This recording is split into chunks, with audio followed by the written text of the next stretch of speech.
Salut et bienvenue sur ma chaîne.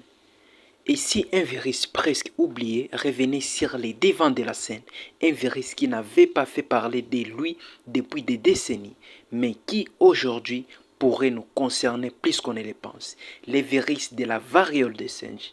Vous en avez déjà entendu parler? La variole simienne est une maladie causée par un virus de la famille des Poxviridae, genre Orthopoxvirus. C'est un virus à ADN double brun qui se trouve dans le groupe 1 de la classification de Baltimore. Le virus de la variole des singes ou bien de la variole simienne est principalement trouvé chez les primates, mais qui peut également infecter les humains. Il a été découvert la première fois en 1958 chez des singes, d'où le nom simien, car il touche principalement les animaux. En réalité, bien que ce virus soit souvent confondu avec la variole humaine, il s'agit en réalité d'une infection distincte, mais qui partage certains symptômes similaires.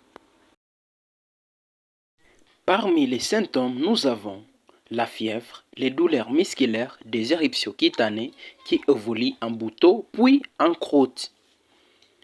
Les boutons commencent généralement sur le visage et peuvent se propager sur le corps.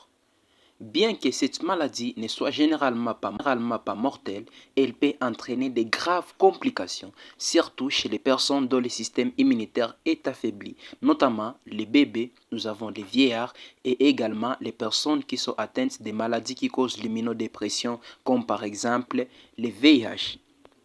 Car leur système immunitaire est dépourvu de la capacité à combattre les maladies. Les virus se transmettent principalement par contact direct avec des animaux infectés, mais il peut aussi se transmettre d'humain à humain par des gouttelettes respiratoires ou par contact avec des objets contaminés. Il peut également se transmettre de la mère à l'enfant.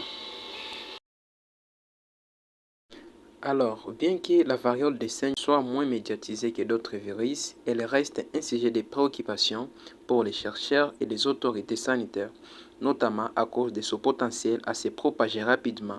Notons que la grande partie des cas a été manifestée en Afrique. Bien qu'ils soient les plus touchés, il y a également d'autres cas qui se sont manifestés en Europe et dans d'autres continents, mais notons que l'Afrique a été le plus touchée.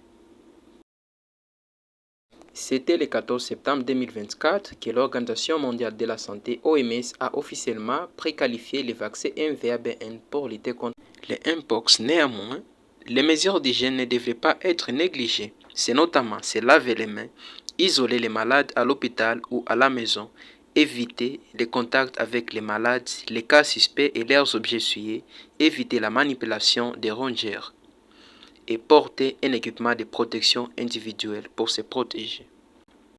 Les virus de la variole simienne nous rappellent qu'il est crucial de rester informé et de suivre de près l'évolution des maladies émergentes. Si cette vidéo vous a intéressé, n'oubliez pas de vous abonner, de nous laisser un pouce bleu, de partager pour plus de contenu scientifique.